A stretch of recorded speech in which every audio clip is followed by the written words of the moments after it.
सात जनामा corona virus संक्रमणको पुष्टि। नेपालमा संक्रमितको संख्या 109 पुग्यो। 31 जना उपचारपछि निको भए। नेपाली भूमि मिचेर भारतले सडक मिचेको भन्दै विरोध। भारतीय दूतावास अघि प्रदर्शन गर्न गएका पक्राउ। सरकार मूक दर्शक बनेको आरोप।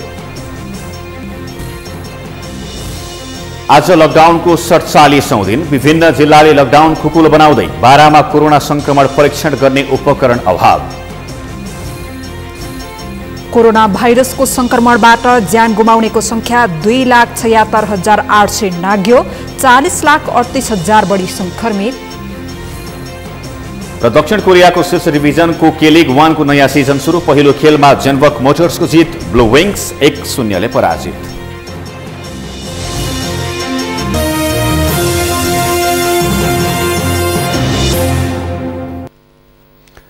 सगरमाथा प्राइम समाचार अब विस्तारमा। कोरोना भाइरसको संक्रमण नियन्त्रण गर्न गरिएको लकडाउनको आज 47 दिन पुगेको छ। पछिल्लो समय नेपालमा कोरोना भाइरस संक्रमितको संख्या बढ्दै जाँदा लकडाउनलाई थप व्यवस्थित बनाउन पर्ने देखिएको छ। चैत 11 गतेदेखि जारी लकडाउन पछिल्लो पटक तोकिएको मिति अनुसार आगामी जेठ 5 गतेसम्म तोकिएको छ। लकडाउन बढ्दै जाँदा व्यवस्थापन सहित खुकुलो बनाउन थालिएको छ। शान्ता दनुवारको रिपोर्ट। कोरोना भाइरसको विश्वव्यापी महामारी फैलिएपछि नेपालमा हुने सम्भावित जोखिम रोक्न सरकारले गत चैत 11 गतेदेखि देशव्यापी रूपमा लकडाउनको आदेश जारी गरेको शनिबार 47 दिन पुगेको छ। केही दिन यताबाट लकडाउन जारी रहे पनि सरकारी कार्यालय र निर्माण क्षेत्रहरू सञ्चालनमा आउन थालेपछि मानिसहरूको भिड पनि बढ्दै गएको छ। यो सँगै अनावश्यक काममा घर बाहिर निस्केर लकडाउन उल्लङ्घन गर्नेको संख्या पनि बढ्दै गएको छ। शनिबार काठमाडौँ उपत्यकाका विभिन्न स्थानबाट लकडाउन उल्लङ्घन गर्ने 133 जनालाई पक्राउ गरेको प्रहरले जनाएको छ। त्यस्तै लकडाउनको उल्लङ्घन गरेको आरोपमा काठमाडौँ उपत्यकामा मात्र 1,12,126 जनालाई कारबाही गरिएको छ। त्यस्तै लकडाउन अवधिभर 24,145 सवारी साधनलाई नियन्त्रणमा लिएको महानगरीय ट्राफिक प्रहरी महाशाखाले जनाएको छ। शनिबार 390 सवारी साधनलाई नियन्त्रणमा लिएको महाशाखाले जनाएको छ। त्यस्तै सवारी पास दुरुपयोग गर्ने 2,285 सवारी साधन पनि कारबाहीमा परेका छन्। पछिल्ला दिनहरूमा सवारीको चाप बढेका कारण चेक जाँचमा कराई गरेको महानगरीय ट्राफिक प्रहरी महाशाखाका प्रमुख वरिष्ठ उपरीक्षक भीम प्रसाद ढकालले बताए। अब अहिले हामी 47औं दिनमा छौँ आज र यतिन्जेल आउँदाखेरि लकडाउनलाई प्रभावकारी कार्यान्वयन गर्नको लागि जथाभावी हिँड्ने गाडीहरू जसको पास छैन, जो अत्यावश्यकीय छैन, त्यस्तो चाहिँ गाडीहरूलाई हामीले नियन्त्रणमा लिइराखेको छौँ र आजसम्म हाम्रो रेकर्ड हेर्ने हो भने 23,755 भेहिकलहरू हामीले चाहिँ नियन्त्रणमा लिइसकेका छौँ। त्यस्तै पासहरू चाहिँ 2200 प्लस पासहरू चाहिँ हामीले जुन पास दुरुपयोग गर्नेहरू तिनीहरूलाई चाहिँ नियन्त्रणमा लिएको छौँ र त्यस्तै चाहिँ डेली यो जुन पब्लिक होल्ड गर्ने कुरामा 12 देखि 1500 सम्मको चाहिँ पब्लिकलाई हामीले चाहिँ ठाउँको ठाउँ होल्ड गरेका छौँ जसले उल्लङ्घन गर्छ र यस किसिमले हामीहरू चाहिँ अगाडि आइरहेछौँ। लकडाउन जारी रहे पनि निर्माण क्षेत्र र विभिन्न उत्पादनका क्षेत्रहरू सुचारू हुन थालेका छन्। सरकारले विकास निर्माणका काम, उत्पादनका क्षेत्र र अत्यावश्यक वस्तु ढुवानीका सवारी साधन सञ्चालन गर्न दिने निर्णय गरेसँगै विभिन्न उद्योग, खाद्यान्नका पसलहरू सञ्चालनमा आएका छन्। बैंकिङ तथा वित्तीय क्षेत्रहरू पनि सञ्चालनमा आउन थालेका छन्। निर्माण लगायतका विभिन्न क्षेत्रहरू सञ्चालनमा आउँदा मानिसहरूको भिड पनि बढ्न थालेको छ। सगरमाथा टेलिभिजनका लागि क्यामेरामा उत्सव वाग्लेका साथ शान्ता दनुवार, काठमाडौँ। आज थप 7 जनामा कोरोना भाइरस संक्रमण पुष्टि भएको छ। यो सँगै नेपालमा कोरोना संक्रमितको संख्या 109 पुगेको छ। देशका विभिन्न अस्पतालका आइसोलेसनमा 143 जनाको उपचार भइरहेको छ। शङ्कास्पद 14,592 जना विभिन्न ठाउँका क्वारेन्टाइनमा छन्। एक रिपोर्ट। शनिबार एकै दिन 7 जनामा कोरोना संक्रमण पुष्टि भएसँगै नेपालमा कोरोना भाइरस संक्रमितको संख्या 109 पुगेको छ। प्रदेश नम्बर 1 मा 34 जनामा संक्रमण देखिएको स्वास्थ्य तथा जनसङ्ख्या मन्त्रालयले जनाएको छ। प्रदेश नम्बर 2 मा 31 र प्रदेश नम्बर 5 मा 30 जनामा संक्रमण देखिएको छ।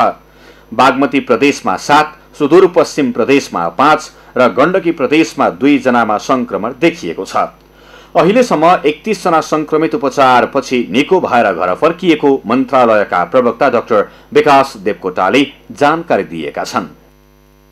प्रदेश नम्बर 1 र प्रदेश नम्बर 5 का बढी प्रभावित जिल्लाहरूमा नमूना संकलन कार्य सरकारले तीव्र पारेको छ। पछिल्लो 24 घण्टामा 1741 वटा परीक्षण भएका छन्। अहिलेसम्म पीसीआर विधिबाट 16309 र आरडीटी विधिबाट 55930 जनाको कोरोना परीक्षण भएको छ। प्रदेश नम्बर 1 मा 7055, प्रदेश नम्बर 2 मा 5890 र बागमती प्रदेशमा 9105 जनाको आरडीटी परीक्षण भएको छ। यस्तै गण्डकी प्रदेशमा 6377, प्रदेश नम्बर 5 मा 6638, कर्णाली प्रदेशमा 6174 र सुदूरपश्चिममा 14691 जनाको आरडीटी परीक्षण भएको छ। अहिले देशभरि विभिन्न अस्पतालमा आइसोलेसनमा 143 जना उपचाररत छन्। उपत्यकामा 2 र बाहिर 141 जना शंकास्पद बिरामी उपचाररत रहेको उहाँले बताउनुभयो। देशका विभिन्न स्थानमा स्थापना भएका क्वारेन्टाइनमा 14592 जना रहेका छन्।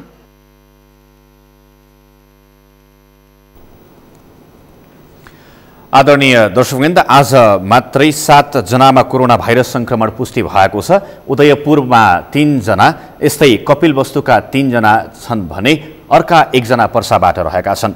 उदयपुर एकपटकको कोरोना संक्रमितहरू धेरै भेटिएको स्थान पनि हो र आज पनि त्यहाँ 3 जना थप भेटिएका छन् र त्यहाँको अवस्था अहिले कस्तो छ भन्ने विषयमा कुराकानी गर्न हामी हाम्रा सहकर्मी गणेश उप्रेतीसँग कुराकानी गर्दैछौँ। गणेशजी, हजुर प्रसन्नजी, त्यहाँ आज पनि 3 जना कोरोना संक्रमित भेटिएको भनिएको छ, पुष्टि भइ पनि सकेको छ। तीमध्ये 2 जना चाहिँ भारतबाट भागेर आएको भन्ने पनि समाचारहरू आइरहेको छ। खासमा कुरा चाहिँ के हो? प्रसन्नजी, उदयपुरमा आज थप 3 जनामा कोरोना पुष्टि भएको छ। उदयपुरको त्रिवेणी नगरपालिका 3 भुल्के क्षेत्रमा चाहिँ जुन समुदाय छ 53 घर परिवारका मुस्लिम समुदायहरू, तिनै घर परिवारका 3 जनाहरूमा चाहिँ यो कोरोनाको पुष्टि भएको हो। जुन तपाईले अहिले प्रश्न गर्नुभएको थियो भारतबाट भागेर आएको भनेर प्रश्न गर्नुभयो, त्यो होइन। यहीँका स्थानीयहरू हुन्, उदयपुरको त्रिवेणी नगरपालिका 3 भुल्केकै स्थानीयहरू हुन् ती आज देखिएका मान्छेहरू। आज देखिएका 3 जना महिलाहरू हुन्। उनीहरूलाई चाहिँ अघि केही बेरमा चाहिँ विराटनगर पठाइएको छ। प्रसन्नजी, अहिले उहाँहरूको स्वास्थ्य स्थिति के कस्तो छ र उहाँहरू संक्रमित भइसके पछाडि त उहाँहरूको सम्पर्कमा आउनुभएका अरूहरूलाई पनि संक्रमण हुन सक्छ, उहाँहरूको परीक्षण चाहिँ के कसरी गर्ने व्यवस्था मिलाइएको छ? प्रसन्नजी, जुन व्यक्तिहरूमा कोरोना पुष्टि भएको छ त्यो व्यक्तिहरू चाहिँ स्वस्थ रहनु भएको छ। उहाँहरू चाहिँ विराटनगरमा जस्तो स्वास्थ्य कर्मीहरूले चाहिँ उहाँहरूलाई विराटनगर पठाउन खोजिँदाखेरि पनि हामी विराटनगर उपचारका लागि जाँदैनौँ, हामीलाई कुनै पनि चाहिँ लक्षणहरू छैन, हामी घरमै होम क्वारेन्टाइनमा बस्छौँ भनेर उहाँहरूले भनिरहनु भएको हामीले जानकारी प्राप्त गरेका छौँ। यद्यपि स्थानीय स्वास्थ्य कार्यालय र स्थानीय प्रशासनले उनीहरूलाई विराटनगर पठाएको छ भने जुन क्षेत्रमा कोरोना पुष्टि भएको छ त्यो क्षेत्रका 53 घर परिवारका मुस्लिम समुदायहरूको यसअघि पनि परीक्षण गरिएको थियो र यसअघि गरिएको परीक्षणमा चाहिँ उहाँहरूको चाहिँ नेगेटिभ नतिजा आएको थियो भने दोस्रो चरणको जुन केही दिन अगाडि मात्रै परीक्षण गरिएको थियो त्यो गर्दाखेरि चाहिँ उहाँहरूमा चाहिँ पोजिटिभ आएको हो। प्रसन्नजी, र परीक्षण अझै पनि परीक्षणको क्रममा जारी रहेको भनेर बताइएको छ र यसको 334 जनाको परीक्षण गर्दाखेरि चाहिँ उहाँहरूको कोरोना पुष्टि भएको भने अन्यको परीक्षण जारी रहेको छ र अन्य थपिने हुन् या नथपिने भन्ने कुरा चाहिँ भोलिसम्ममा थाहा हुने बताइएको छ। प्रसन्नजी, गणेशजी, तपाईँ आफैलाई चाहिँ के लाग्छ, उदयपुरमा मात्रै नभइकन नेपालगञ्ज लगायतका अरू ठाउँहरूमा पनि उदयपुरमा जे जति मात्रामा कोरोना संक्रमितहरू भेटिएका छन्, नेपालगञ्ज लगायतका अरू स्थानहरूमा पनि त्यही मात्रामा कोरोना संक्रमितहरू भेटिए, खास गरी उदयपुरमा चाहिँ के कारणले हुन सक्छ यति धेरै संक्रमण भएका त्यस्ता व्यक्तिहरू फेला परेको? प्रसन्नजी, जुन रूपमा चाहिँ विगतमा हामीले समाचारहरू सम्प्रेषण गर्दाखेरि पनि सुरुवाती चरणहरूमा कोरोना पुष्टि भए पश्चात चाहिँ भारतबाट आएका जमातीहरूबाट चाहिँ कोरोना पुष्टि भएको भनेर हामीले समाचार सङ्कलनहरू गरिरहेका थियौँ। तर प्रदेश सरकारका सामाजिक विकास मन्त्री उदयपुरमा अनुगमन गर्न आए पश्चात हामीले प्रश्न सोधेका थियौँ त्यो के भएर सरेको रहेछ, कसरी सर्यो भन्दाखेरि सामाजिक विकास मन्त्री जीवन घिमिरेका अनुसार चाहिँ कोरोनाको पुष्टि चाहिँ अथवा कोरोना चाहिँ उदयपुरकै व्यक्ति जुन भुल्केका छन् ती व्यक्ति चाहिँ भारतमा गएर चाहिँ उर्दू भाषा पढ्नका निमित्त भारतमा गएको र ती व्यक्ति चाहिँ लकडाउन भन्दा 1 दिन अगाडि मात्रै उदयपुर आएको र त्यही व्यक्तिबाट चाहिँ अन्यमा चाहिँ कोरोनाहरू सरेको भनेर उहाँले बताउनु भएको थियो। त्यही अनुरूप पनि हामीले अन्दाज के गर्न सक्छौँ भने एकै परिवारका यसअघि पनि ती जुन व्यक्ति भारतबाट आउनु भएको थियो ती व्यक्तिका 5 जनामा चाहिँ कोरोना देखिएको थियो भने आज जुन 2 जना महिलाहरूमा चाहिँ कोरोना पुष्टि भएको छ त्यही परिवारको हुनुहुन्छ भने एकजना चाहिँ उहाँको परिवारको नभएको बताइएको छ। प्रसन्नजी, खास गरी अहिलेको कुरा गर्नुपर्दाखेरि चाहिँ उदयपुरमा प्रसन्नजी मैले कुरा उठाउनै पर्छ, स्थानीय प्रशासनको चाहिँ हामीले व्यापक रूपमा चाहिँ कमजोरीहरू चाहिँ हामीले थुप्रै देखिरहेका छौँ। प्रसन्नजी, यो कोरोना पुष्टि भए पश्चात उदयपुरमा चाहिँ के छ कमजोरी यहाँले भनिहाल्नु भयो, खास गरी के छन् कमजोरीहरू? अर्को पनि प्रश्न मैले यहाँलाई सोध्न चाहे, त्यहाँ परीक्षणको स्थिति के कस्तो छ? परीक्षण द्रुत गतिमा अगाडि बढेको छ कि छैन? यो एउटा कुरा भयो। र अघि तपाईँले भन्नुभएको कमजोरीहरू खास गरी के त्यहाँ चाहिँ औलाइएका छन्? प्रसन्नजी, म पहिलो चाहिँ स्थानीय प्रशासनको विषयमा कुराकानी गर्न चाहन्छु। जुन रूपमा उदयपुरमा कोरोना पुष्टि भए पश्चात चाहिँ जुन रूपमा चाहिँ उदयपुरमाथि प्रश्न चिन्ह भएको छ, 31 जनामा कोरोना पुष्टि भए पश्चात स्थानीय प्रशासनले पूर्ण रूपमा यहाँ चाहिँ कार्यहरू नगरेको हामीले पाएका छौँ। 31 जनामा कोरोना पुष्टि भइसकेका छन्। त्यो जिल्लालाई कडाइ गरिनुपर्ने हो, तर त्यो हामीले पाइरहेका छैनौँ। हिजो जुन मात्रामा चाहिँ कोरोना पुष्टिहरू चाहिँ बढिरहेका छन्, आज पनि बढिरहेको छ। यो हिसाबले गर्दाखेरि उदयपुरको पनि त्रिवेणी नगरपालिका क्षेत्रमा चाहिँ स्थानीय प्रशासनले व्यापक रूपमा चाहिँ कडाइ गर्नुपर्ने थियो, तर त्यो हामीले पाइरहेका छैनौँ। साझा तथा भन्नुपर्दाखेरि सदरमुकाम गाईघाटका अधिकांश खाद्यान्न पसल बाहेकका चाहिँ पसलहरू पनि सञ्चालनमा रहेका छन्। त्यो सँगसँगै 2 पाङ्ग्रे सवारी साधनहरू व्यापक रूपमा सञ्चालन भइरहेका छन्। त्यो सँगसँगै स्थानीयहरू घर बाहिर चाहिँ हुल्काहुल निस्किनु भएको छ। यसले गर्दाखेरि चाहिँ अहिले जुन मात्रामा एकै समुदायमा र भुल्कीको क्षेत्रमा मात्रै कोरोना पुष्टि भइरहेको छ, तर त्यो कोरोना भाइरस चाहिँ अन्य समुदाय उहाँहरू चाहिँ बाहिर निस्केर अन्य समुदायमा यदि गएको रहेछ भने झन् भयावह रूपमा चाहिँ उनी यहाँका आम नागरिकहरू, अधिकार कर्मीहरू, हामी सञ्चारकर्मीहरूले पनि त्यो गरिरहेका छौँ। त्यो कारणले गर्दाखेरि पनि स्थानीय प्रशासनले चाहिँ अलि बढी चासो दिएर अलि बढी कडाउ गर्नुपर्ने अवस्था चाहिँ देखिरहेको छ। प्रसन्नजी, खास गरी आज मात्रै बिहान 8 बजे चाहिँ कोरोना पुष्टि भएको खबरहरू हामीले सम्प्रेषण गऱ्यौँ र त्यसको त्यो हुनसाथ स्थानीय प्रशासनले भुल्की क्षेत्रमा गएर चाहिँ ती व्यक्तिहरूलाई चाहिँ जुनमा कोरोना पुष्टि भएको छ ती व्यक्तिहरूलाई चाहिँ कलेक्सन गरेर विराटनगर अथवा उपचार हुने क्षेत्रमा पठाउनु पर्ने थियो, तर स्थानीय प्रशासनले अलिक कमजोरी गरेको हामीले पाएका छौँ। दिउँसो 3 बजे मात्रै स्थानीय प्रशासनहरूले चाहिँ त्यहाँ गएर ती मान्छेहरूलाई विराटनगर पठाइएको छ। यसरी हेर्दाखेरि स्वास्थ्य कार्यालय र स्थानीय प्रशासन र स्थानीय पालिकाहरू बीच समन्वयको अभाव हामीले देखिरहेका छौँ। प्रसन्नजी, अहिले र खास गरी तपाईँले दोस्रो प्रश्न उठाउनु भएको थियो, उदयपुरमा स्वास्थ्य सामग्रीहरू के कस्ती छ, परीक्षणको दायरा के गरिएको छ भन्ने प्रश्नमा चाहिँ उदयपुरमा चाहिँ अहिले तत्कालको लागि स्वास्थ्य परीक्षण गर्ने 500 किट उपलब्ध भएको हामीलाई जानकारी प्राप्त भएको छ र अहिले तत्कालको लागि उदयपुरमा चाहिँ स्वास्थ्य सामग्रीहरू पर्याप्त मात्रामा भएको बताइएको छ भने आजै मात्रै उदयपुरको जुन भुल्के क्षेत्र छ त्यहाँ चाहिँ 142 जनाको चाहिँ आज स्वाब परीक्षण गरिएको छ र बाँकीको स्वाब परीक्षण गरिने बताइएको छ। प्रसन्नजी, खास गरी स्थानीय प्रशासनलाई केले रोकेको हुन सक्छ? त्यहाँ चाहिँ यति धेरै संख्यामा कोरोना संक्रमितहरू भेटिसके पछाडि विशेष गरी यहाँले भने अनुसार भुल्के क्षेत्रमा के कारण त्यस्तो हुन सक्छ कि स्थानीय प्रशासन पनि यति निरीह बनेको र त्यहाँ चाहिँ कडा गर्न नसकेको कुनै कारणहरू हुन सक्छ? यहाँले के अध्ययन गर्नुभएको छ, के अनुसन्धान गर्नुभएको छ? प्रसन्नजी, अध्ययन भन्दाखेरि पनि अलिकति समन्वयको अभाव चाहिँ हामीले देखिरहेका छौँ। खास गरी उदयपुरको त्रिवेणी नगरपालिका 3 भुल्के क्षेत्र सिल गरिएको बताइएको छ। बताइरहेको छ भने त्यो सिल गरिएसँगै चाहिँ गाईघाट फतेहपुर सडक त्यही खण्डमा पर्दछ र त्यहाँ चाहिँ दिनोमा चाहिँ सवारी साधनहरू सञ्चालन भएका छन्। खास गरी त्यहाँ 2 पाङ्ग्रे सवारीहरू साधनहरू सञ्चालन भएका छन्। त्यो सँगसँगै उदयपुर सदरमुकाम गाईघाट चाहिँ भुल्केबाट 3 किलोमिटर नजिक रहेको छ र त्यो क्षेत्र चाहिँ सदरमुकाम बजार ठुलो बजार छ, उदयपुरकै ठुलो बजार हो। खास गरी खोटाङसँग पनि प्रत्यक्ष रूपमा चाहिँ आवजात हुने यो ठाउँ हो। त्यस कारणले गर्दाखेरि पनि उदयपुर सदरमुकाम गाईघाट सहितका क्षेत्रहरूलाई चाहिँ कडाइ गरिनुपर्छ भन्ने यहाँका आम जनताहरूको माग छ, तर त्यो रूपमा हुन सकिरहेको छैन।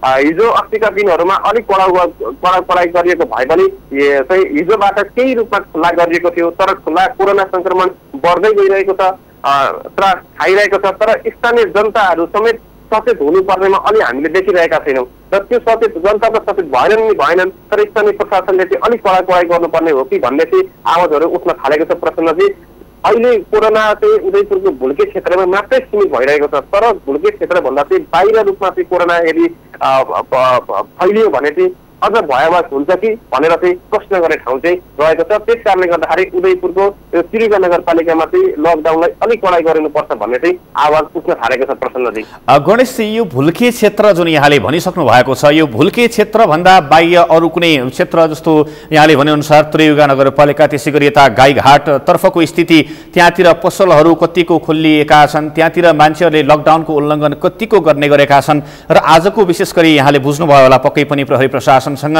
त्यहाँ लकडाउन उल्लङ्घन गर्ने तथ्याङ्क के कस्तो छ, हामीलाई अरू पनि जानकारी गराइदिनुहोस्। प्रसन्नजी, जुन रूपमा अघिल्ला दिनहरूमा उदयपुरमा चाहिँ कडाइ सवारी साधनहरू सञ्चालन गर्नका निमित्त पनि कडाइ गरिएको थियो, स्थानीयहरूलाई घरभित्रै आह्वान गर्ने गरिएको थियो र स्थानीय प्रहरीहरूले स्थानीय जनताहरूलाई आग्रह गरिरहेको थियो। तर हामी हिजोदेखि चाहिँ के हेरिरहेका छौँ भने स्थानीयहरूलाई पनि प्रहरीहरूले चाहिँ खुल्याम रूपमा खोजिरहनु भएको हामीले चाहिँ अनुभव गरिरहेका छौँ र दुई साङ्ग्रे सवारी साधनहरू पनि अत्याधिक मात्रामा चाहिँ सञ्चालन भइरहेका छन्। जस्तो पासको लागि चाहिँ अनलाइन फारम भर्नुपर्ने हुन्छ र त्यसको आधारमा मात्रै चाहिँ पासहरू दिने गरिएको व्यवस्था छ। तर अनलाइन फारम पनि नभरिएका तर बिना काममा पनि हिँडिरहेका हामीले पनि भेटिरहेका छौँ। त्यसको लागि सचेत गराउनको लागि हामीले पनि पहल चाहिँ गरिरहेका छौँ प्रसन्नजी, तर त्यो रूपमा चाहिँ भइरहेको छैन। स्थानीय प्रशासनले अलिक बढी चासो दिनुपर्ने चाहिँ अवस्था चाहिँ छ, तर समन्वय नभएको हो कि स्थानीय पालिकासँग समन्वय नभएको हो कि स्थानीय पालिकाले स्थानीय प्रशासनसँग समन्वय नगरेको हो कि स्थानीय प्रशासनले स्थानीय पालिकासँग समन्वय नगरेको हो कि यो चाहिँ अलिक गम्भीर विषय छ प्रसन्नजी।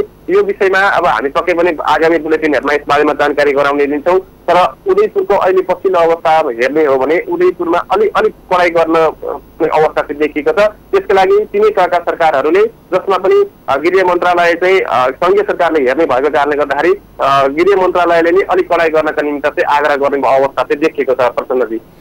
यहाँलाई धेरै धन्यवाद, समग्र जानकारी गराइदिनु भयो। दर्शकवृन्द, उहाँ हुनुहुन्थ्यो हाम्रा उदयपुरका संवाददाता गणेश उप्रेती र आज नेपालमा कोरोना संक्रमित नयाँ 7 जना थपिएका छन्। यो सँगै 109 पुगेको छ कोरोना संक्रमित हुनेहरूको संख्या र आज उदयपुरमा पनि 3 जना भेटिएका छन् भने कपिलवस्तुमा पनि 3 जना भेटिएका छन् र पर्सामा पनि 1 जना भेटिएका छन्। उदयपुरमा 3 जना भेटिसके पछाडि त्यहाँको अवस्था के कस्तो छ, आवश्यक सतर्कता के कसरी अवलम्बन गरिएको छ भन्ने विषयमा हामीले उहाँसँग कुराकानी गरेका थियौँ। हामी सगरमाथा प्राइम समाचारमा छौँ। अब बाँकी समाचार। भारतले नेपाली भूमि अतिक्रमण गरी बाटो बनाएको भन्दै अतिक्रमित भूमि फिर्ता गराउन माग गर्दै नेपाल स्थित भारतीय दूतावास अघि पुगेका विद्यार्थी नेता पक्राउ परेका छन्। भारतले नेपाली भूमि मिचेको भन्दै विभिन्न राजनैतिक दलका नेता तथा सर्वसाधारणले पनि विरोध गरेका छन्। भारतले मानसरोवर जाने सडक निर्माण गरेको भन्दै विभिन्न राजनैतिक दलका नेताहरूले समेत विरोध गरेका छन्।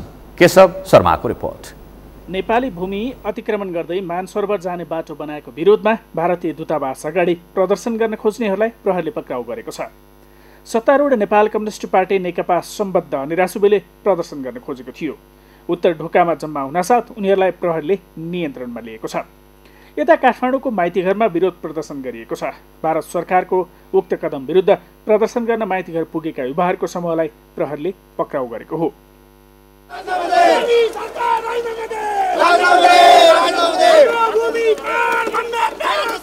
भारतीय गृहमन्त्री राजनाथ सिंहले शुक्रबार मात्र धारचुला लिपुलेक लिङ्क रोडको उद्घाटन गरेका थिए। तिब्बतमा रहेको कैलाश मानसरोवर यात्राका लागि भारतले उत्तराखण्ड स्थित दार्चुला क्षेत्रको पिथौरागढबाट नेपालको दार्चुलाको गुन्जी क्षेत्रबाट लिपुलेक पुग्ने सडक मार्ग खोलेको हो। भारतले लिपुलेकमा नेपाली भूमिभित्रै सडक सञ्चालनमा ल्याएपछि सत्तारूढ र अन्य राजनीतिक दलका नेताहरूले विरोध जनाएका छन्। उनीहरूले सामाजिक सञ्जाल मार्फत भारतीय क्रियाकलापको विरोध गर्दै सडक बन्दासम्म सरकारले किन थाहा नपाएको भन्दै प्रश्न गरेका छन्। नेपाल कम्युनिस्ट पार्टी नेकपाका प्रवक्ता नारायण काजी श्रेष्ठले नेपाली भूमिमा सडक बनाई हिजो भारतले उद्घाटन गरेको कार्यप्रति आपत्ति प्रकट गरेका छन्। उनले भारतले अनधिकृत रूपमा कब्जा गरेको र आफैले समेत विवादित भनी स्वीकार गरेको पश्चिम क्षेत्रको नेपाली भूमिमा सडक बनाई उद्घाटन गरेको कार्यप्रति घोर आपत्ति प्रकट गर्दै भर्त्सना गर्दछु भनेका छन्। यस्तै नेकपा स्थायी कमिटी सदस्य भीम रावलले आफ्नो धारणा प्रश्न पार्न सरकारलाई आग्रह गरेका छन्। उनले यसरी सडक बन्दासम्म कि सरकारलाई थाहा भएन भन्दै प्रश्न गरेका छन्। पूर्व प्रधानमन्त्री डाक्टर बाबुराम भट्टराईले एकपक्षीय रूपमा सडक निर्माण गर्नु गलत भन्दै तत्काल कूटनीतिक तहमा पहल गर्न सुझाव दिएका छन्। राप्रपाका अध्यक्ष कमल थापाले नेपाली भूमिमा भारतीय सेना फिर्ता गर्नुको सट्टा लिपुलेकसम्म बाटो बनाई यातायातको निमित्त खोलिएको तथ्य सार्वजनिक भएको भन्दै आपत्ति जनाएका छन्। यसअघि भारतले नेपाली भूमि समेत समावेश गरेर नक्सा सार्वजनिक गरेको थियो। चर्को विरोध भएपछि नेपाल सरकारले कूटनीतिक पहल मार्फत समस्या समाधान गर्ने र नेपालको पनि नक्सा सार्वजनिक गर्ने बताएको थियो। तर यो बीचमा नै भारतले सडक निर्माण पूरा गरी सवारी साधन सञ्चालनमा ल्याएको छ। सगरमाथा टेलिभिजनका लागि केशव शर्मा, काठमाडौँ। आदरणीय दर्शकवृन्द, यसै विषयमा थप कुराकानी गर्न हाम्रा सहकर्मी अमृतराज काफले प्रत्यक्ष टेलिफोन सम्पर्कमा हुनुहुन्छ। अमृतजी, साह्रै दुःखलाग्दो कुरा के छ भने अमृतजी, बाह्य देशका चिनिया नागरिकहरू आएर नेपालका प्रहरीमाथि हस्तक्षेप गर्ने, उनीहरूलाई कुटपिट गर्ने, हातपात गर्ने, अनि फेरि त्यही प्रहरी चाहिँ आफ्नै भूमि मिचिएको विषयमा केन्द्रित रहेर आज जुन नाराबाजी जुलुस गरिरहेका थिए उनीहरूलाई फेरि त्यही पुलिसले चाहिँ आफ्नो भ्यानमा हाल्ने, यो ठिक छ कि छैन, यहाँलाई चाहिँ के लाग्छ?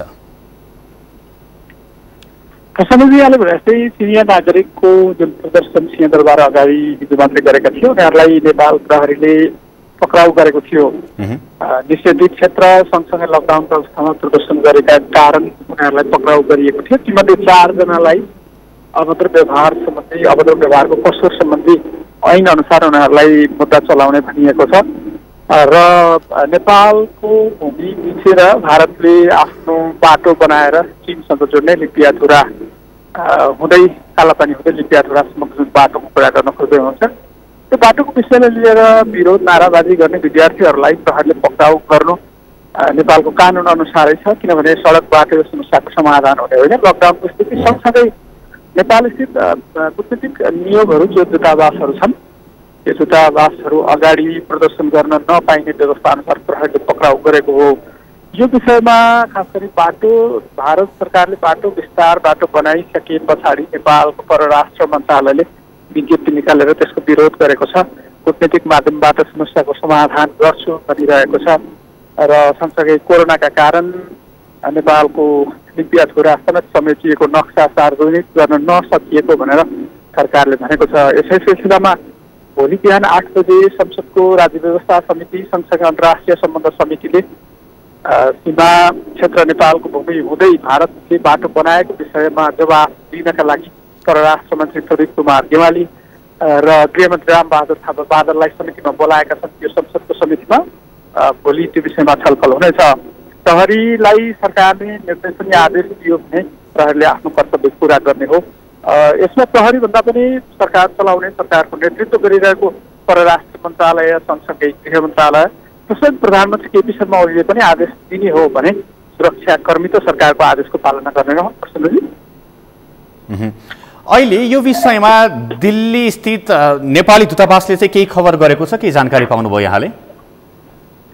अहिलेसम्म हाम्रो नेपालको राजदूतावास दिल्लीमा रहेको भारतका लागि नेपाली राजदूत नीलाम्बर आचार्य औपचारिक रूपमा भारतमा रहेका हाम्रो दूतावासले त्यस्तो कुनै विज्ञप्ति निकालेको त जानकारी प्राप्त भएको छैन। तर नेपालको परराष्ट्र मन्त्रालयले कडा खालको विज्ञप्ति भनिएको छ जहाँ भारतले बनाएको बाटोको विरोध गरिएको छ। नेपाल र भारतका बीचमा सीमा विवाद रहेका स्थानमा, समस्या रहेका स्थानमा वार्ता मार्फत समस्याको समाधान गर्ने, सँगसँगै ईपीसीको प्रतिवेदन बुझ्ने विषय, यो कालापानी लिपियाधुरा लगायतका स्थान समेटिएको विषय, त्यो सुगौली सन्धि पछाडिको पुनरावलोकन गर्ने विषय त्यसमा पनि समेटिएको।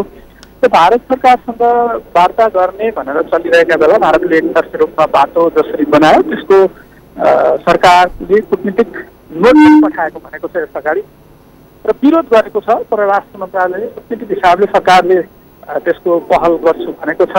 अहिलेसम्म हाम्रो राजदूतावासले त्यसमा कुनै पनि धारणा सार्वजनिक गरेको जानकारी प्राप्त भएको छैन। प्रसन्नजी, अहिले चाहिँ नेपाली भूमिमा कुनै पनि गतिविधि नगर्न भारतलाई चाहिँ हाम्रो नेपाल सरकारले आग्रह पनि गरेको छ। यो आग्रह कतिको मान्छ कतिको मान्दैन भारत सरकारले भन्ने विषयमा अहिले तत्काल त्यतातर्फ नलागौँ। तर पनि के छ भने भारत आफैले पनि कालापानी र सुस्तामा विवाद छ भनिरहेको छ र अहिले जुन मात्रामा अहिले जुन बाटो खुल्यो त्यो बाटो पनि सुगौली सन्धिको सहमति विपरीत छ। यो विषयमा विशेष गरी सीमाविदहरू चाहिँ के भन्छन्, यहाँले के बुझ्नुभयो उहाँहरूसँग?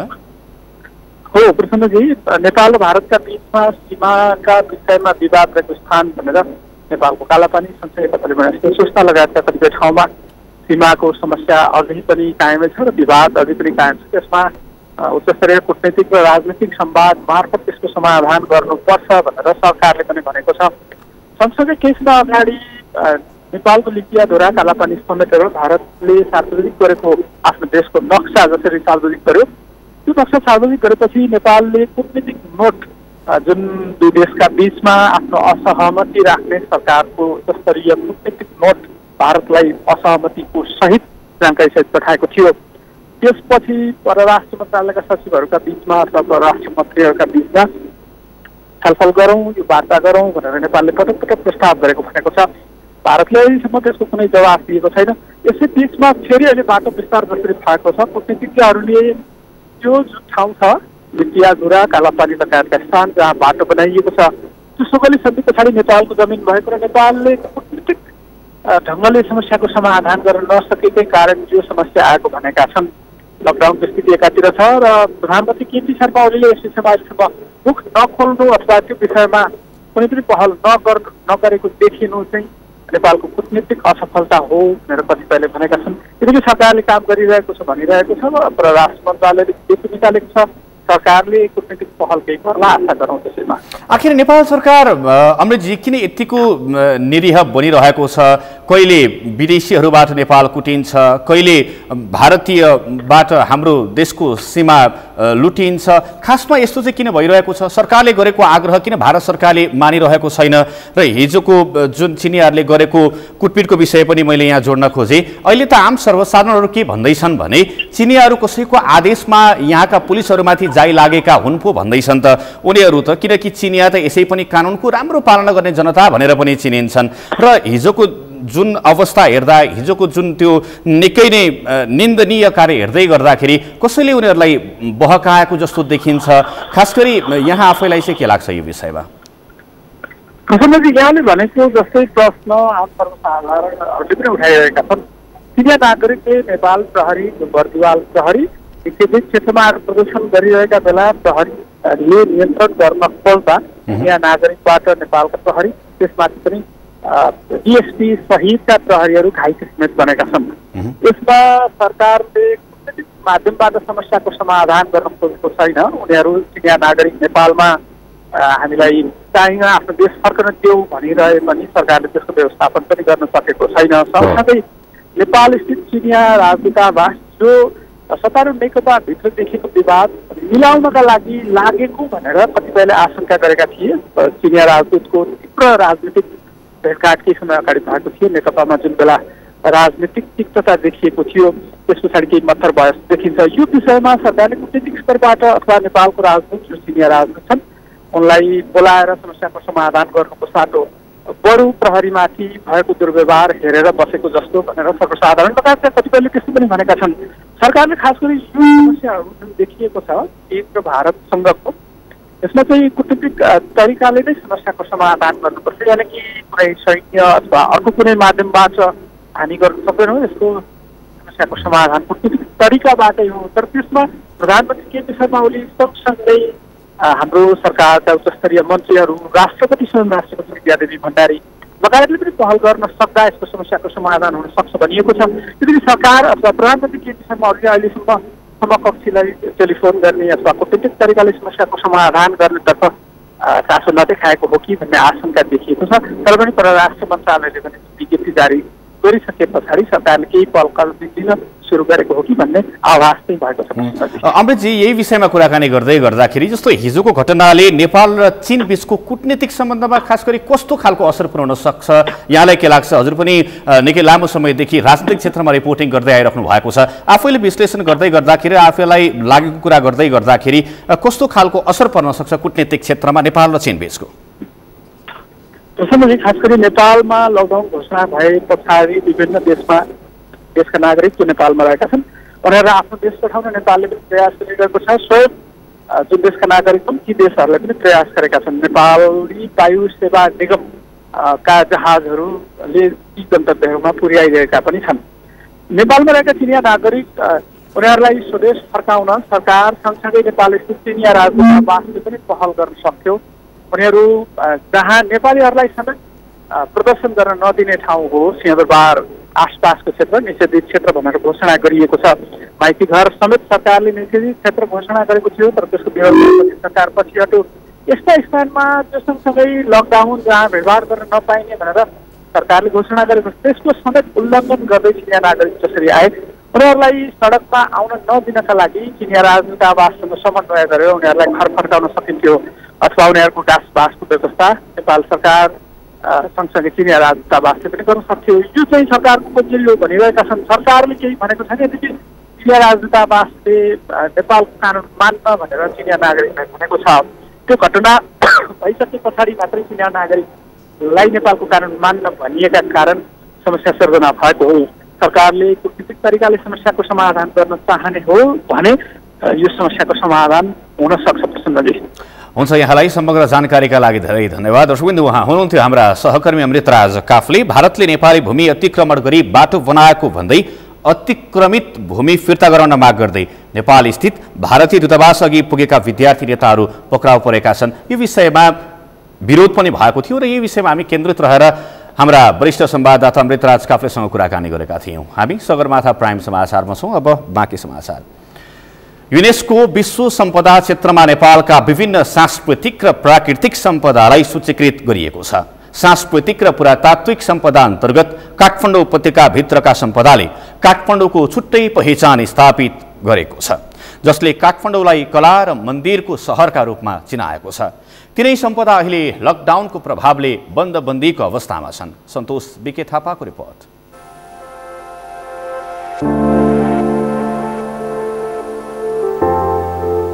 काठमाडौँ उपत्यकाभित्र विश्व सम्पदाको सूचीमा परेका 7 स्मारक क्षेत्रमध्ये 3वटा ऐतिहासिक दरबार, 2वटा बौद्ध स्तूपा र 2वटा हिन्दू मन्दिर छन्। उपत्यकाका यी सम्पदालाई सन् 1979मा युनेस्कोले विश्व सम्पदा सूचीमा सूचीकृत गरेको थियो। 2072 सालको भूकम्पले थलिएका सम्पदा 5 वर्षको यो अवधिसम्म पुनर्निर्माणकै क्रममा छन्। पर्यटकीय आकर्षणका दृष्टिकोणले यस सम्पदाको नेपाललाई वर्षौं अघिदेखि वर्षौं पछिसम्म जीवन्त बनाइराख्ने योगदान छ। बन्दाबन्दीको अवस्थामा तिनै सम्पदामा अहिले सामान्य चहल पहल मात्र छ। दर्शकवृन्द, हामी पाटन दरबार क्षेत्रमा छौँ। हामी सबैलाई थाहा छ काठमाडौँ मन्दिरै मन्दिरको सहर हो। त्यसमा पनि पाटन दरबार क्षेत्र एउटा यस्तो क्षेत्र हो जसलाई चाहिँ कलाको सहरका रूपमा चिनिन्छ। राजा सिद्धिनरसिंह श्रीनिवास र योग नरेन्द्र मल्लको पालामा चाहिँ यो दरबार क्षेत्र बनाएको भन्ने इतिहास छ। तर पछिल्लो समय आन्तरिक तथा बाह्य पर्यटकहरूको अत्यन्त ठुलो भिडभाड रहने यो दरबार क्षेत्र पछिल्लो समय लकडाउनका कारणले गर्दाखेरि केही सुनसान प्राय बनेको छ। अहिले यहाँ मानिसहरूको आवत जावत निकै कम छ भने अहिले यहाँका स्थानीयहरू बिहान बेलुकाको समयमा केही सामान्य चहल पहल या त हिडुल बाहेक अन्य उपस्थिति चाहिँ यो दरबार क्षेत्रमा हुने गरेको छैन।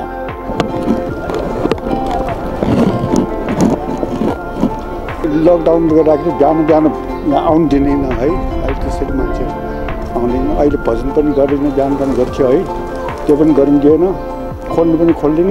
यहाँ मान्छे नआएपछि असर परेन, टुरिस्टहरू आउनु पनि आएन। पोजिटिभको त्यो रेस्टुरेन्टहरू छ सबै बन्नु छ। पाटन दरबार क्षेत्रका केही मन्दिरहरू अहिले पनि पुनर्निर्माणको क्रममा रहेका छन्। 2072 सालको भूकम्पले क्षति पुर्याएका यी संरचनाहरू प्रबलीकरणको काम चलिरहेका बेला लकडाउन भएपछि ती संरचनाहरू पुनर्निर्माणको क्रममै रोकिएका हुन्।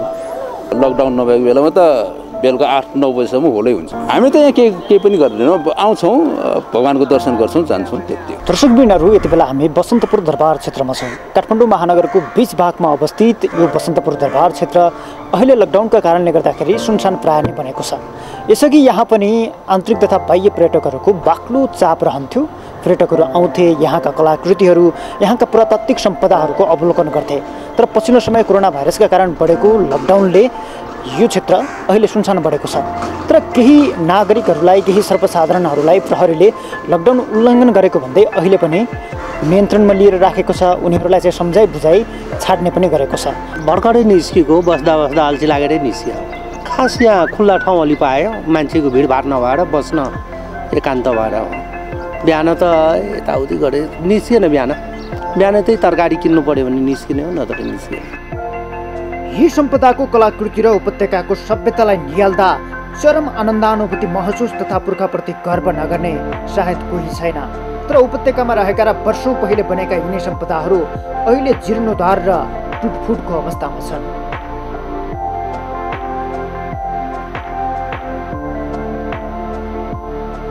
कोरोना भाइरस कोभिड-19 को प्रभाव देशका हरेक क्षेत्रसँगै यी ऐतिहासिक क्षेत्रमा समेत परेको हो। काठमाडौँ उपत्यकाभित्र रहेका यी सम्पदासहित पशुपति, स्वयम्भूनाथ, भक्तपुर दरबार, चागुनारायण र बौद्धनाथ क्षेत्रको अवस्था पनि उस्तै छ। यी क्षेत्रहरू सुनसान बनिरहेका बेला पनि अहिले कोही नहुने र केही नहुनेको आश्रय स्थल बनिरहेका छन्। एकछिन बस्यो, घरमा पनि बोर लाग्यो है, एकछिन बस्यो गयो कि त्यस्तै हो, के गर्नु। लकडाउन त गाह्रै छ बाबा, घरमा सुत्ने पनि गाह्रो छ, बस्ने पनि गाह्रो छ, त्यस्तै हो बाबा। भएको मान्छेले त खान्छ, नभएको मान्छेले कहाँबाट खानु, कहाँबाट बाल्टिनु, समस्या छ, के गर्ने। दर्शकवृन्दहरू, लकडाउन अहिले छ, कोरोनाको नियन्त्रणसँगै लकडाउन अन्ततः पार लाग्ने नै छ। तर हामीसँग भएका यस्ता पौराणिक चिजहरू, पुरातात्विक चिजहरू, ऐतिहासिक चिजहरू जसले नेपाललाई वर्षौँदेखि वर्षौँसम्म अझै पनि जीवन्त राखिरहेका छन्। यस्ता संरचनाहरूले नेपालको गौरव र इज्जत दुवै धानेका छन्। सगरमाथा टेलिभिजनका लागि क्यामेरामा प्रकाश कुँवरका साथमा सन्तोष भिके थापा, काठमाडौँ। सगरमाथा प्राइम समाचारमा पालो भएको छ विश्रामपछि। आज लकडाउनको 47औं दिन विभिन्न जिल्लाले लकडाउन खुकुलो बनाउँदै बारामा कोरोना संक्रमण परीक्षण गर्ने उपकरण अभाव। लकडाउनले व्यवसाय सङ्कटमा 2 महिनादेखि कामविहीन बन्दै मजदुर, कुनै सहयोग नपाएको पोखराका व्यवसायको गुनासो। र प्रदेश 5 का 12 जिल्लामा विकास निर्माणका काम सुरु। सामाजिक दूरी कायम गरी लकडाउनकै बीच विकास निर्माणका आयोजना सञ्चालन हुँदै।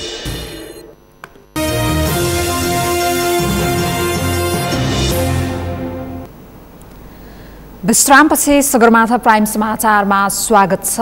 अब बाँकी समाचार। कोरोना संक्रमित भेटेर उच्च जोखिममा रहेको बारामा उपकरण अभावको समस्या देखिएको छ। जोखिमपूर्ण क्षेत्रमा समेत किट अभावका कारण कोरोना परीक्षण हुन नसक्दा स्थानीयमा त्रास बढेको छ भने चिकित्सक तथा स्वास्थ्यकर्मी पनि चिन्तित बनेका छन्। बाराबाट जितलाल श्रेष्ठको रिपोर्ट। बारा जिल्लामा 16 वटा स्थानीय तह रहेका छन्। 8,30,000 जनसङ्ख्या रहेको बारामा कोरोना भाइरसबाट सुरक्षित रहन र शङ्कास्पद देखिएकालाई राख्नका लागि 470 बेड क्षमताका क्वारेन्टिन बनाइएको छ भने 48 वटा आइसोलेसन कक्ष तयार पारिएको छ। अहिले 196 क्वारेन्टिनमा बसेका छन्। तर यसरी क्वारेन्टिनमा राखिएकालाई संक्रमण छ कि छैन भनेर चेक जाँच गर्ने उपकरणको भने अभाव देखिएको छ। शङ्कास्पद क्षेत्रमा जाँदा सुरक्षाको प्राथमिक साधनका रूपमा लिइने सर्जिकल मास्क समेत नहुँदा स्वास्थ्यकर्मी नै हैरान छन्।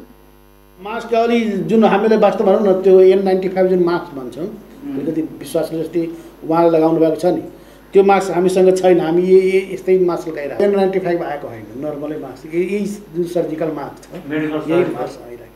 बारामा केही दिन अगाडि 2 जनालाई कोरोना संक्रमणको पुष्टि देखिएको केही दिन नबित्दै उनीहरूको सम्पर्कमा आएका पर्सा वीरगञ्जका थप 17 जना संक्रमित पनि फेला परेका थिए। संक्रमितको संख्या थपिँदै जाँदा परीक्षणको दायरा बढाउनु पर्ने विषय अनिवार्य आवश्यकता बनेको छ।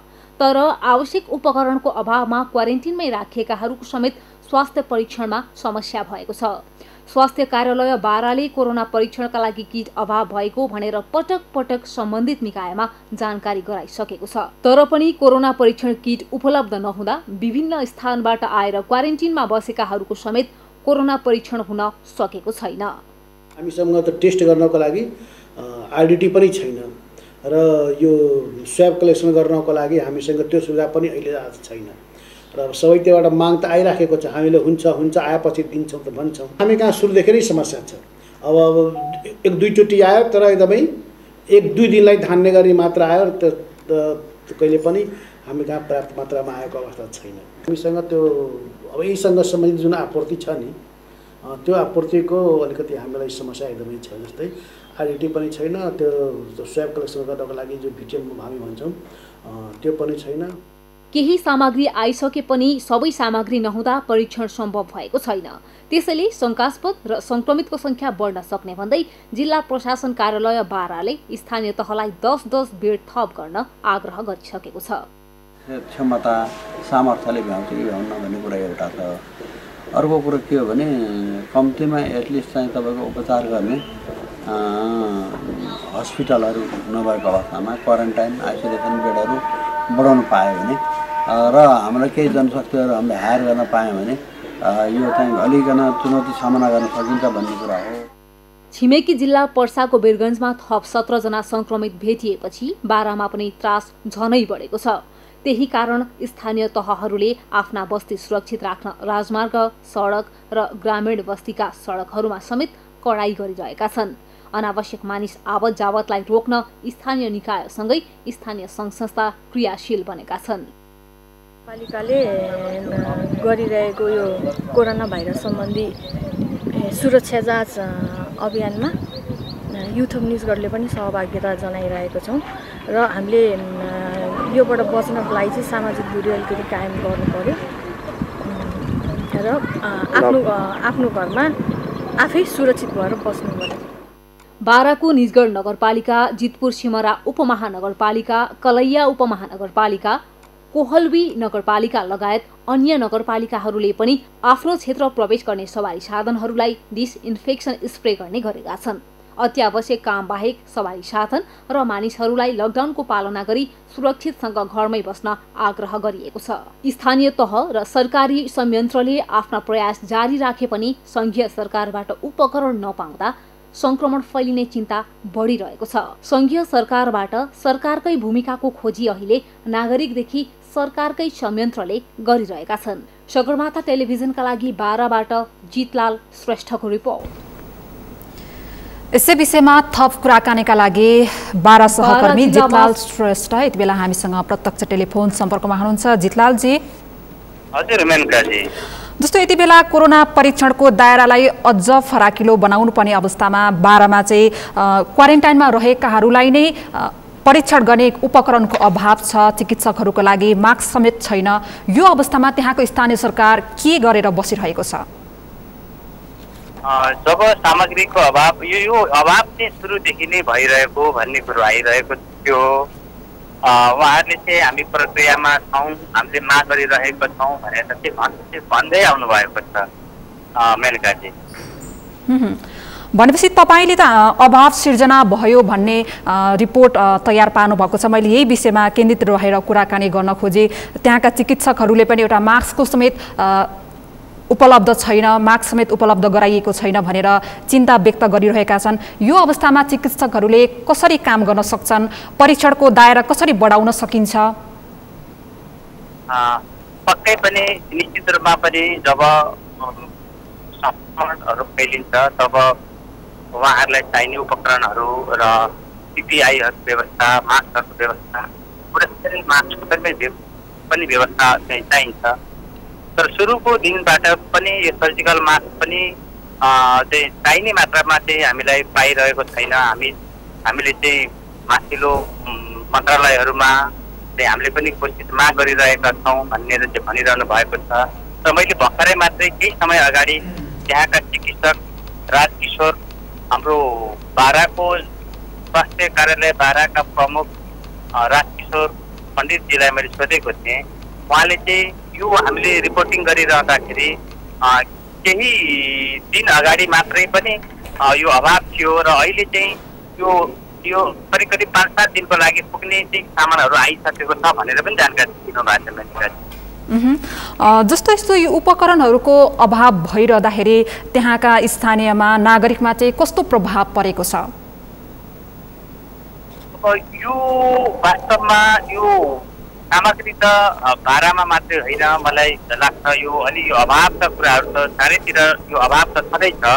तर उहाँ डक्टरहरूको चिन्ता चाहिँ के छ भनेदेखि यदि यो महामारी अति व्यापक रूपमा फैलिहाल्यो भने कसरी काम गर्ने? यो भएका अलिअलि भएका उपकरणहरू, अलिअलि भएका सामानहरूले पनि टेक्दैन भन्ने चाहिँ उहाँहरूको चिन्ता छ। र यहाँ आम मानिसहरूमा पनि लामो समयदेखिको लकडाउनमा परिरहँदाखेरि र यो त्यो सामग्रीहरू नभइरहँदाखेरि भोलि महामारीको रूपमा फैलिहाल्यो भनेदेखि अलि यसले समस्या पार्छ कि भन्ने चाहिँ यहाँ त्रास चाहिँ फैलि नै रहेको छ मेनकाजी।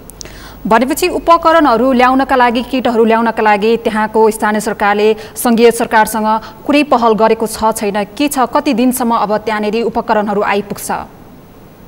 अब बाँकी उपकरणहरू चाहिँ मोटामोटी चाँडै आइपुग्छ भन्ने कुरो चाहिँ जानकारी दिनुभएको छ र केही दिनको लागि चाहिँ हामीसँग चाहिँ छ तर पर्याप्त रूपमा चाहिँ छैन र यो चाहिँ केही दिन पछाडि चाहिँ आउने आशामा छौँ भनेर उहाँले मलाई जानकारी दिनुभयो। हवस्, जानकारीका लागि धन्यवाद। उहाँ हुनुहुन्थ्यो बारा सहकर्मी जितलाल श्रेष्ठ। बारामा कोरोना परीक्षण गर्ने उपकरणहरूको अभाव छ, यो विषयमा त्यहाँको स्थानीय सरकारले त्यसको परिपूर्तिका लागि के कस्तो पहलहरू गरिरहेको छ भन्ने विषयमा हामीलाई थप जानकारी गराउँदै हुनुहुन्थ्यो। सगरमाथा प्राइम समाचारमा पुनः एकैछिन विश्रामपछि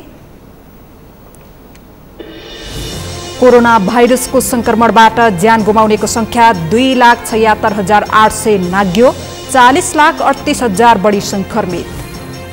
र दक्षिण कोरियाको शीर्ष डिभिजनको के लिग 1 को नयाँ सिजन सुरु, पहिलो खेलमा जेनबक मोटर्सको जित।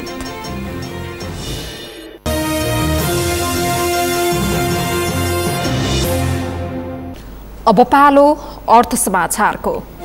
अर्थ समाचारका प्रायोजक हो आफ्नो विश्वास हो त्रिशक्ति सिमेन्ट। बजेटमा कृषि उत्पादनका क्षेत्रलाई प्राथमिकता दिन सरकारलाई सुझाव दिएको छ। संसदको अर्थ समितिमा आज भएको छलफलमा स्वदेशी उत्पादनलाई जोड दिई आम नागरिकलाई स्वावलम्बी बनाउने बजेट ल्याउन सुझाव दिएको छ। बैठकमा सहभागी पूर्व अर्थमन्त्री तथा सञ्चारकर्मीले नेपाली युवालाई स्वदेशमै काम गर्ने वातावरण बनाउने गरी बजेट विनियोजन गर्न सरकारलाई सुझाव दिएका छन्। यो सँगै हामी सगरमाथा प्राइम समाचारको अन्त्यमा छौं। अन्त्यमा प्रमुख समाचार फेरि एकपटक। आज थप 7 जनामा कोरोना भाइरस संक्रमणको पुष्टि। नेपालमा संक्रमितको संख्या 109 पुग्यो। 31 जना उपचारपछि निको भए। नेपाली भूमि मिचेर भारतले सडक मिचेको भन्दै विरोध। भारतीय दूतावास अघि प्रदर्शन गर्न गएका पक्राउ, सरकार मूक दर्शक बनेको आरोप।